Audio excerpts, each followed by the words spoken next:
The rain had been falling steadily since dawn, a cold, relentless downpour that draped the city in a curtain of mist in motion, the kind of rain that made people hustle inside, with their heads bowed and their coats pulled tight, and among them, moving with purpose and grace, was Dana Whitaker, who stepped out of a black car without any fanfare, no driver to open her door, no assistant trailing behind her. Only the quiet confidence of a woman who had long ago stopped needing anyone's validation. Her black coat was simple, tailored to perfection, her shoes practical but pristine, and her dark curls were pulled back into a sleek, low bun as she walked up the stone steps of Paramount Trust Bank, a building she had once stood before as a teenager, broke and furious, swearing she would never again be treated like she didn't belong. And now, years later, she crossed the marble-floored lobby not as an outsider, not as a hopeful client, but as the founder and CEO of the very institution that had once denied her mother a loan when they needed it, most though no one looking at her that morning would have guessed any of it. The tellers were busy behind glass. The security guards offered the usual disinterested glance, and the other customers stood in line tapping their phones or checking their watches, unaware that history was quietly walking among them. Dana moved to the first open teller window, greeted the young woman behind the counter with a warm, professional smile, and calmly stated that she would like to make a large withdrawal from one of the corporate accounts, handing over the appropriate forms and identification. And though she spoke with gentle authority, the kind that made people stop and listen, the teller's demeanor shifted the moment she saw the amount on the withdrawal request, $250,000. In cashier's checks, which caused her to blink and glance toward the manager's office before picking up the phone and whispering into it, not out of fear, but confusion, because to her, Dana didn't look like someone who could walk in and request that kind of money. And moments later, Rick Lawson, the branch manager, emerged from his glass office with an air of self-importance, his pressed suit and slicked-back hair doing little to hide the smugness behind his eyes as he approached, offering a tight smile that didn't reach his eyes as he addressed Dana, not with curiosity or helpfulness, but with barely restrained condescension, as if already convinced she was lost or mistaken or worse, attempting something fraudulent. "Ma'am," he said sharply, glancing down at the paperwork without picking it up, "this isn't a standard transaction. We don't just hand out that kind of money to people who walk in off the street." And Dana, keeping her voice calm, explained again that she was authorized, pointed to the documentation, even referenced the board she chaired and the trust's executive branch that signed off on this specific withdrawal for a strategic investment shift. But Rick didn't even pretend to listen. Instead, he leaned against the counter, dismissing her credentials with a wave and saying, "Look, we have rules here. If this is really your company, you should have someone from the executive team come down and handle it. We don't do these kinds of withdrawals based on just a name and an ID." And Dana, who had weathered boardroom betrayals, backhanded compliments from venture capitalists, and under-the-table sabotage from competitors far more dangerous than this man, had to take a breath to keep her composure, because she hadn't walked in here to be seen as a symbol or to make a statement. She'd walked in because it was supposed to be a simple transaction, one she could handle in person on the way to her next meeting, one she had the absolute legal and financial right to make without question. She watched Rick continue to posture, his tone growing more arrogant as he spoke about protocol and safeguards and how people try to scam these accounts all the time. And with every word, she saw the young teller beside him shrink a little more into the background, perhaps realizing the mistake unfolding in front of her, but saying nothing, maybe out of fear or confusion. And Dana slid her IDs forward, with deliberate calm, her corporate identification card bearing her name and title, her government-issued ID, and an additional notarized letter of authorization she had brought along because, even after years of success, she had learned never to assume the benefit of the doubt. But Rick barely glanced at them before huffing, "This still doesn't prove you own the account. You can't just come in here thinking you can push people around." And Dana felt the weight of decades pressing on her, decades of being underestimated, dismissed, overlooked, challenged in ways her white male peers never were, of having to prove her intelligence 3 times over in every meeting, of smiling through patronizing remarks, of being told to be grateful for opportunities she had created for herself, and still, she didn't let her voice rise, didn't show the fury burning beneath her ribcage, Because power didn't need to scream. Power waited, observed, and acted when the time was right. And she looked at Rick Lawson, who clearly hadn't read the internal bulletins featuring her photos, hadn't attended the leadership training, seminars where her story was discussed as a blueprint for corporate transformation, hadn't even looked at the signature on the glass door that bore her name, and she realized that this wasn't just rudeness or even racism, though both played a role. It was something deeper, the inability of men like Rick to recognize greatness when it wasn't packaged in the form they were conditioned to expect. And so she stood there, seemingly unmoved, nodded once, and said, "I understand." Then gathered her documents and stepped aside, pulling out her phone, not in anger, but in precision, dialing a secure line routed directly through her executive assistant's channel and saying 5 words that would change the entire room's temperature. Within 60 seconds, "It's Dana, executive override."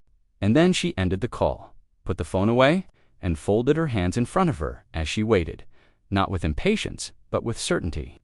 Because she knew exactly what was coming, knew the protocol she had written herself, knew the speed at which her system operated when triggered at this level.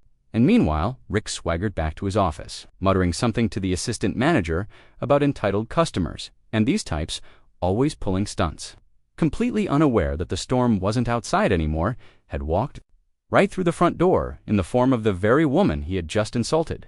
And it was about to sweep through the bank with a force he couldn't begin to imagine. Because Dana Whitaker hadn't just come for a withdrawal, she had come to remind everyone that real power doesn't beg, it doesn't argue, and it doesn't forget. The entire atmosphere inside the Paramount Trust Bank began to shift even before anyone could consciously detect it. The fluorescent lights still buzzed softly, the queue still moved at its glacial pace, and the employees continued their routines, as if the equilibrium remained unbroken. And though no one quite knew why, heads began to turn, glances were exchanged, and murmurs fluttered like butterflies across the lobby as something began to unfold. Because exactly 1 minute and 23 seconds after Dana's quiet call ended, the elevator at the far end of the bank chimed once and opened to reveal to individuals in dark suits with minimalist Paramount pins at their lapels. Not security, not local managers, but corporate-level operatives who normally only appeared when something urgent and unignorable.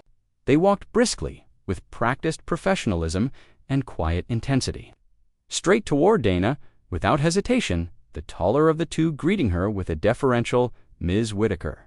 We received the override. Is there a problem here?" Loud, enough for the nearby staff to hear, and that was the moment the tide broke. The moment the tellers froze, the assistant manager dropped her pen, and Rick Lawson, still leaning back in his office chair, chuckling over something on his screen, looked up and saw the 2 suits standing near the woman he had just dismissed, now flanked like royalty at court. Confusion creased his forehead, but he didn't move immediately, perhaps still clinging to the illusion that they were here for someone else, until one of the suits turned toward his office, made direct eye contact, and gestured for him to step out. He did, slowly, smoothing his tie, wearing a plastic smile that faltered when the second operative said, "You're Rick Lawson, branch manager," in a tone that stripped the title of any prestige, and Rick nodded, now visibly uneasy, replying, "Yes, what's going on?" Because the machinery she built was now doing what it was designed to do: enforce standards, ensure dignity, and correct injustices without apology, especially when they came from within. "Let's speak over here," the taller agent said, walking not with triumph or rage, but with quiet certainty, and the door closed behind them, sealing the room in an eerie silence as Rick finally glanced at her and realized something wasn't adding up, that he might be in the presence of someone much, much bigger than he had imagined. And still he tried to cling to control, saying, "Look, if this is about a misunderstanding at the counter, I was just doing my job, following protocol. I didn't mean," but Dana raised one hand, palm forward, and the room went still again. She turned her gaze directly on him and said in a voice that was neither loud nor soft, but so precise it cut through his defenses like a blade, "Mr. Lawson, your job was to manage this branch according to the code of conduct and culture that this bank stands for. Not once did you ask for clarification. Not once did you offer assistance. I didn't walk in here to be humored. I walked in here to make a withdrawal from my own institutional withdrawal that, incidentally, I authorized, funded, and built from the ground up. I am the CEO. I am the owner. And as of this moment, you are relieved of all duties associated with this bank. Your employment is terminated, effective immediately. Some elaborate test or prank, but no laughter followed, no relief came, only silence and. Then the operative beside Dana handed Rick a folder and turned over all credentials and devices. And when Rick looked up again, Dana's eyes were steel. He stammered, Wait, you're saying you're Dana Whitaker?" To supervise his exit, by the time she stepped back into the lobby, the energy had entirely shifted. Tellers stood straighter. Guard at the entrance straightened and offered a nod of respect as she walked past. She didn't stop at the teller window this time. Didn't need to, because within minutes, the cashier's checks had been prepared and brought to her personally, hand-delivered with shaking hands and repeated apologies, which she accepted with grace but not indulgence, because her time was too valuable to spend on lectures they would now never forget.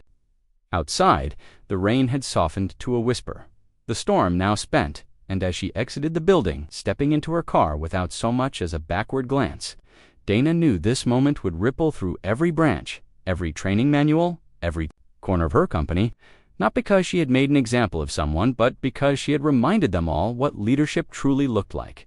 It did not scream, it did not threaten, and it never ever tolerated disrespect. Back in the branch, Rick sat stunned in the conference room, his phone buzzing uselessly in his hand, trying to think of how to explain to anyone what had just happened, but there were no words for what it felt like to be blind to greatness and get struck by it anyway. And by the time he realized the full weight of his mistake, Dana was already halfway to her next meeting, where a room full of executives awaited her insights on expansion into Southeast Asia, never knowing that just hours earlier she had walked into one of her own buildings and reminded it personally who she was.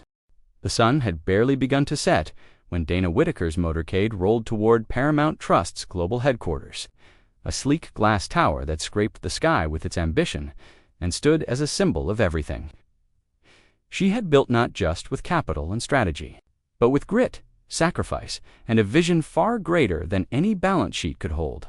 And as her car pulled into the underground executive garage, her mind was not on the termination she had just executed, but on the deeper roots of what that moment exposed: an infestation of quiet bias.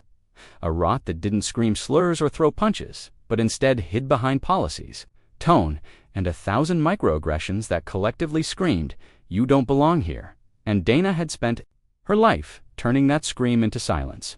Stepping out, her heels echoed on the polished concrete as her team greeted her with composed urgency, all aware by now that something seismic had happened at the Midtown branch, though none dared ask directly, because when Dana moved like this, with fire behind her eyes and calm in her breath, meant she wasn't just responding, she was rewriting the next chapter in real time. Within minutes, she was in the strategy room, lights dimmed, displays lit up with branch analytics, HR audit reports, and regional performance breakdowns, and around the table sat her inner circle heads of compliance, equity officers, ops leaders waiting not for an outburst but for direction, and Dana gave it to them, not with fury but clarity. What happened today wasn't an exception. It was a revelation. If a manager at our flagship branch can treat the CEO like an outsider, imagine how they're treating everyday customers who don't have the power to respond. That ends now. We're not just fixing optics, we're fixing the foundation. Her words didn't echo, they landed hard and clean, because everyone in that room knew she wasn't exaggerating. She was naming a truth they'd all glimpsed, but never fully addressed. And now she would drag it into the light and burn it out from the roots. Starting with a new initiative she called Ops Zeroa, full operational equity sweep, where every branch, every department, and every employee would be audited, not just for performance, but for how well they aligned with the core values Dana had built the institution on: respect, inclusion, courage, and excellence. The room buzzed with motion. Assignments flew, schedules changed.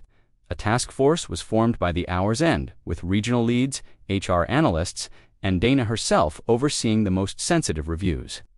Not delegating, but leading from the front end. Still, she wasn't done.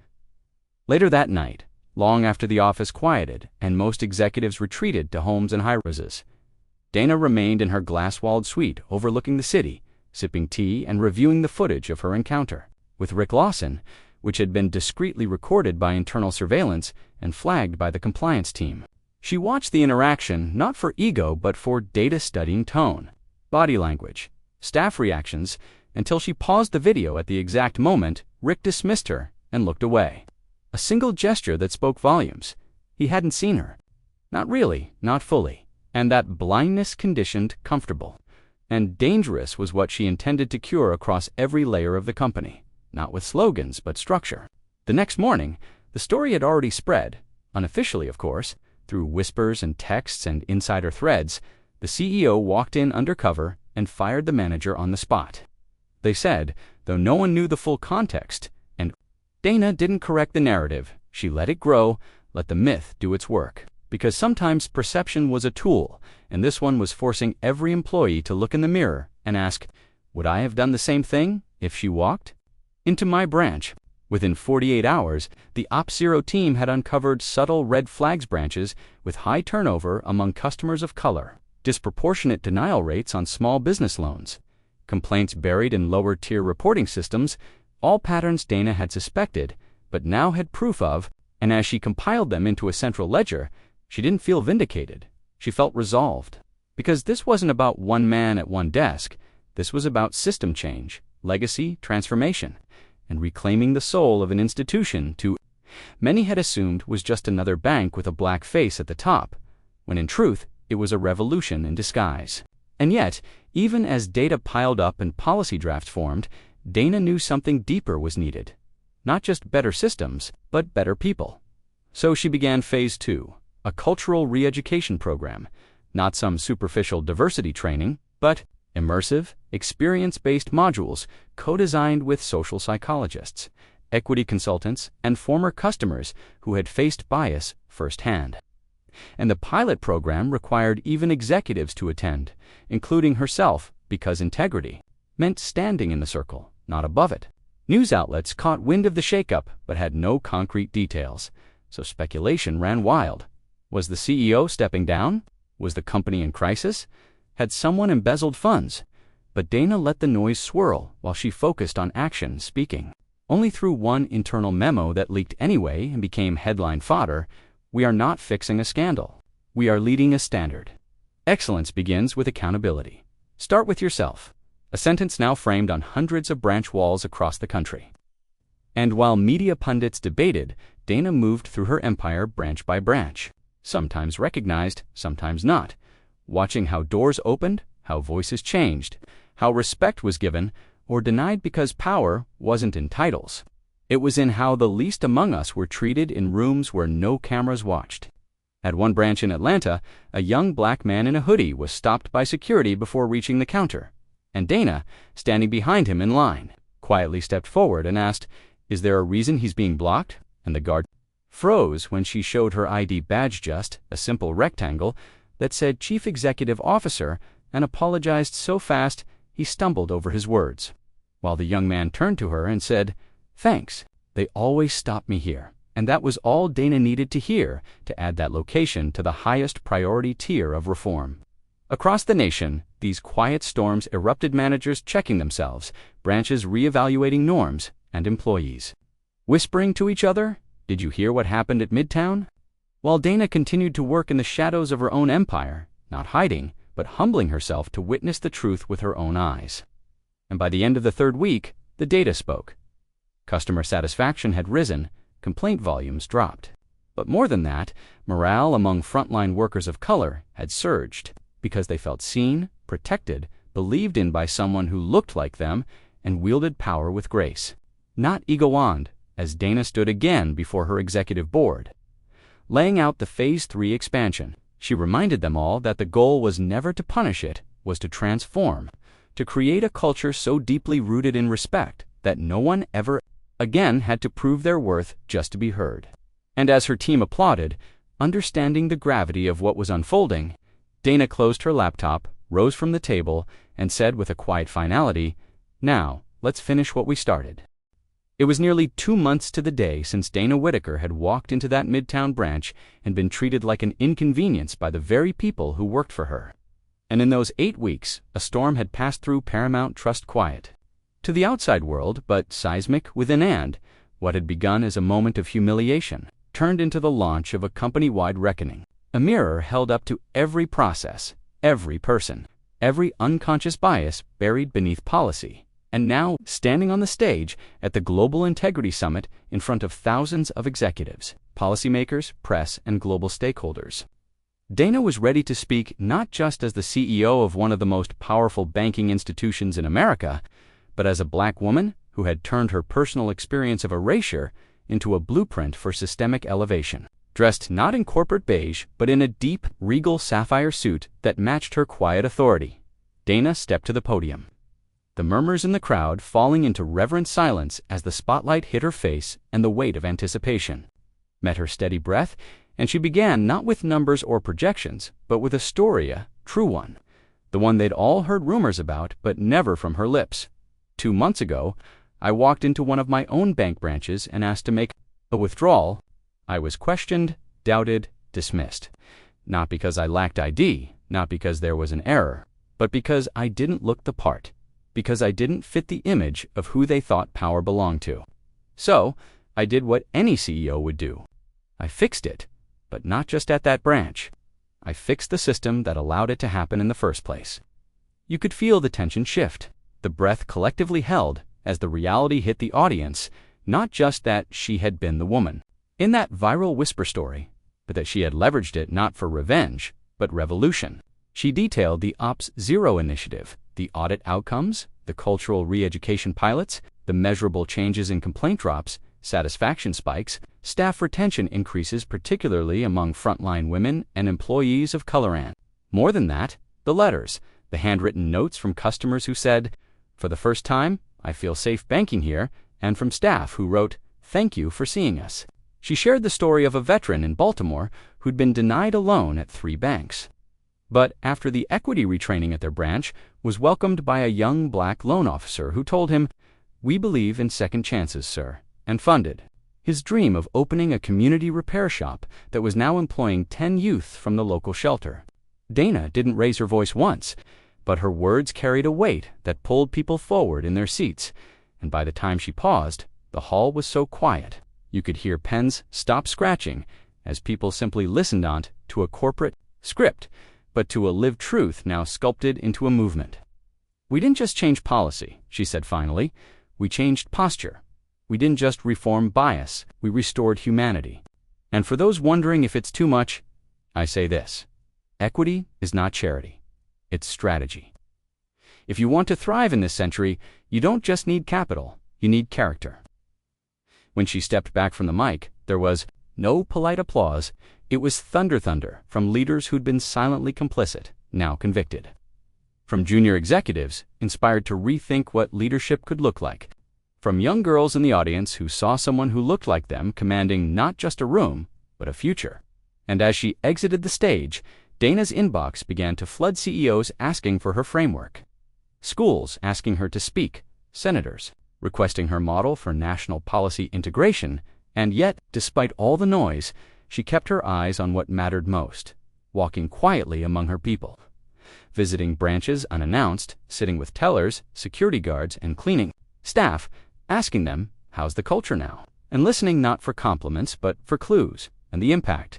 Branches that once had tension in the air now hosted open forums and community sessions with managers trained to listen deeply before reacting. And metrics showed what Dana had always known. When people feel respected, they produce more, stay longer, serve better. Rick Lawson, the former Midtown manager, had become a cautionary tale, but not one Dana reveled in. In fact, she later approved a request for him to attend a company-funded day reentry program. And 6 months later, he applied for a new position at a sister bank not under Dana's umbrella, but with a letter of apology she personally read, where he admitted, "I didn't just underestimated what leadership really means. You showed me." She never responded, but she didn't need to. Change had already taken root. And on a warm summer evening, back at that same Midtown branch now, transformed with a diverse, empowered team, and a manager who opened every morning meeting with the question, "Who did we uplift today?" Dana walked in once more, quietly. No motorcade, no announcement, just her and a friend visiting from out of town who had never banked at Paramount before. When her friend approached the counter nervously and asked a few questions about opening an account, the teller young Blacksharp smiled and said, "Absolutely, we'd love to have you with us," then glanced at Dana, gave a subtle nod of recognition, and said nothing more. No fanfare, no spotlight, just dignity, just grace. Just how it always should have been, and as they stepped back onto the sidewalk, the skyline lit with possibility behind them, Dana turned to her friend and said, "That's what real change looks like. It's not about me. It's about making sure it never has to be me again." And with that, she walked forward not just as the CEO of a bank, but as the architect of a culture, a guardian of dignity, and proof that when power is guided by purpose, it doesn't just shift the system, it redefines it from the ground up.